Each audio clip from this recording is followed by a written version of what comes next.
Hi everybody, welcome to the Espresso, your daily shot of Chinese words with Catherine Xiang, Catherine Xiang. 大家好，欢迎来到我的频道字 Espresso。在这个频道呢，我们看字和字之间的关系。If you're new to this channel, in this channel we explore the relationship between Chinese characters and words. Now we are in our animal series and we finally get to the final video of animal snake, 蛇好的 so first let's have a very quick recap of what we've done so far. So far we had a look in the very first video about some, common expressions, the Chinese mythology with the snake, and then of course the zodiac. 这个是第一个视频 This is the first video. And then in the second video we talk about how Chinese people using idioms to describe this fearful psychology, this fear of snake in two different expressions. So being over suspicious, or once you've been hurt, you're always, fearful of that feeling. So this is the expressions that 杯弓蛇影 and 一朝被蛇咬，十年怕井绳 in the second video. Then in the third video, we talk about we use idioms contain the Chinese character 蛇 to describe the evil and the greedy nature of human being.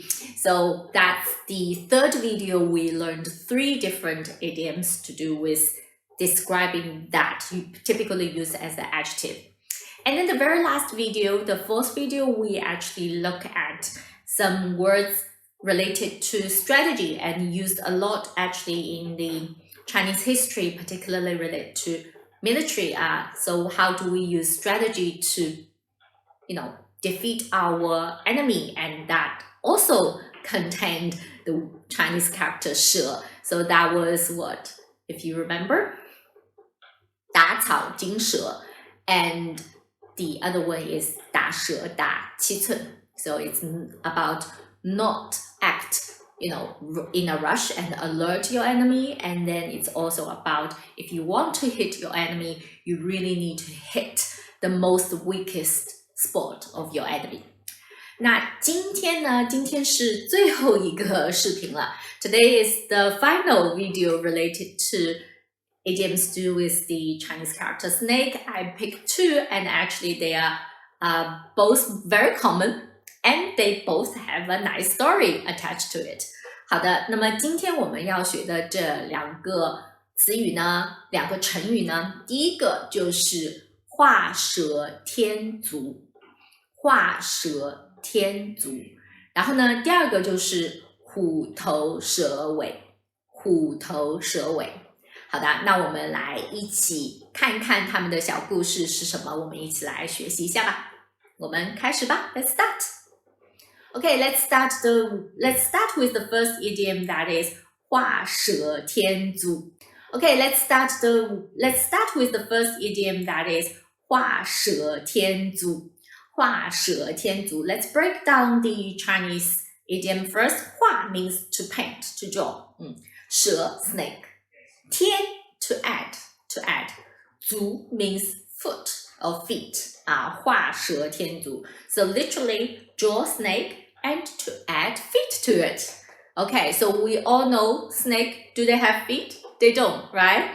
好的 before we get to the story, let's first have a look at the Chinese characters of this idiom, 画蛇添足.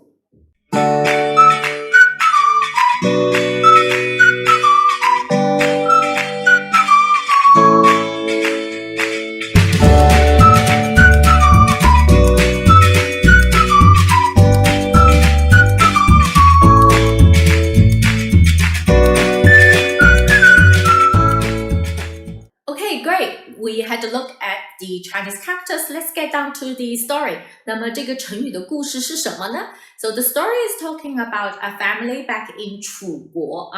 After they've done a heavy work, they've been giving a bottle of really nice wine as gift.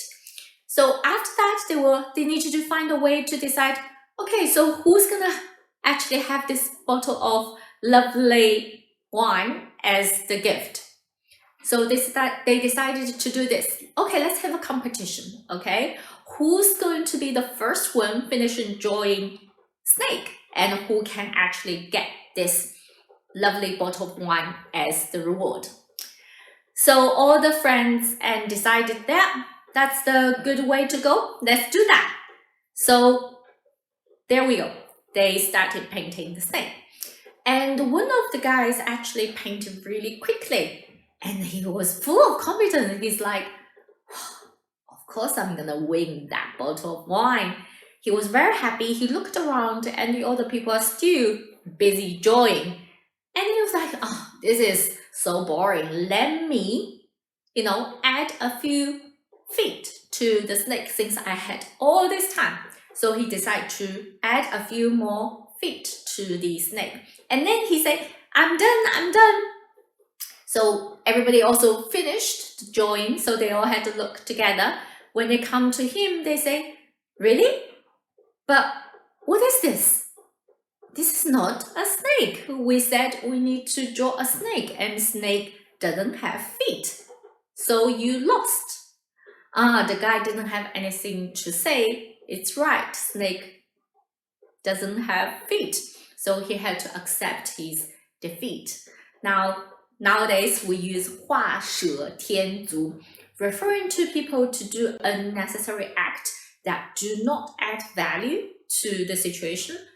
On the contrary, it actually jeopardizes, actually make the situation worse. 画蛇添足. 第二个我们要学的成语呢，就是虎头蛇尾。虎头蛇尾. Okay, let's break it down. 虎, tiger. 头, head. First, let's imagine tiger's head. So that referring to tiger being very strong and being powerful. And then 蛇尾, 蛇, snake, 尾, tail. And then the tail of the snake usually disappear very quickly, right, with the snake's movement. So it's very thin and it's very small.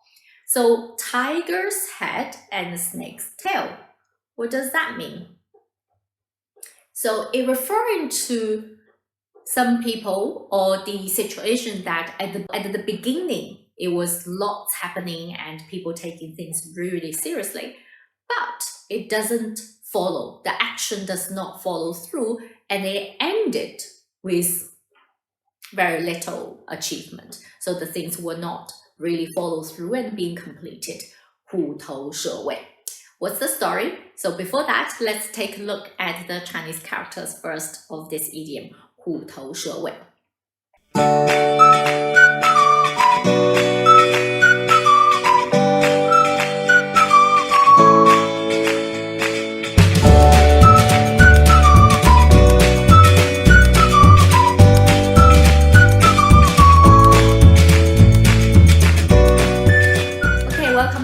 So we had to look at the Chinese characters. Let's go down to, let me tell you the story of 虎头蛇尾. So this is talking about the story from the late Qing dynasty. During that period of time, the government was very corrupted. So you don't have to, really work hard as long as you know the government official through 关系, you can get a job. So because of that, the emperor's like, no, I have to reform. So they introduced an examination system. Only the government officials pass that exam can actually maintain the job. And then it's talk about in this province, and this guy, he was taking the order very, very seriously. He was like, yes, we must do this properly. So he set up, the exam room, and he told all his subordinates, we have to watch everybody. There's no cheating in the exam. We have to make sure this is done properly. So after all this layout of the exam room, making sure there's no chance for people to cheat, he was very happy, and he decided also he wants to really individualize himself. He wants to do the invigilation himself. He was there. And then on the day when the examination was taking place, and one of the guy come to report to him and say, oh, I'm really sorry to tell you there's someone, actually, it was not himself. He hired someone else to take the exam for him. And then this government official say, oh, that's totally unacceptable. According to the rules, that guy needs to be killed, needs to be prosecuted, and everybody should watch it, and then no one can dare do that again. The people followed order and arranged the scene, and all the people heard this and wanted to see what's happening. They waited and waited. There's no prisoners come, and there's no sign of this guy coming to be prosecuted. And then people ask, what happened? What's going on? And then they try to find out, and it turns out, unfortunately, the person who cheated was one of the relatives of this government official. So of course, the government official, because it's his relative, he decided not to really kill the guy. He decided to let it go. And the rules were not fully followed, and that's the end. And it was down to nothing, and as if nothing happened. So this is the story of 虎头蛇尾. And nowadays, we use it to describe the situation that at the beginning, there's a lot of noises, there's a lot of going on, thinking, oh, this is a massive thing. And then after a while, nothing happened, nothing was accomplished. This is the idiom to describe that kind of situation and circumstances. 虎头蛇尾. How do we use these two idioms nowadays? And actually, how do we use Chinese idioms in general?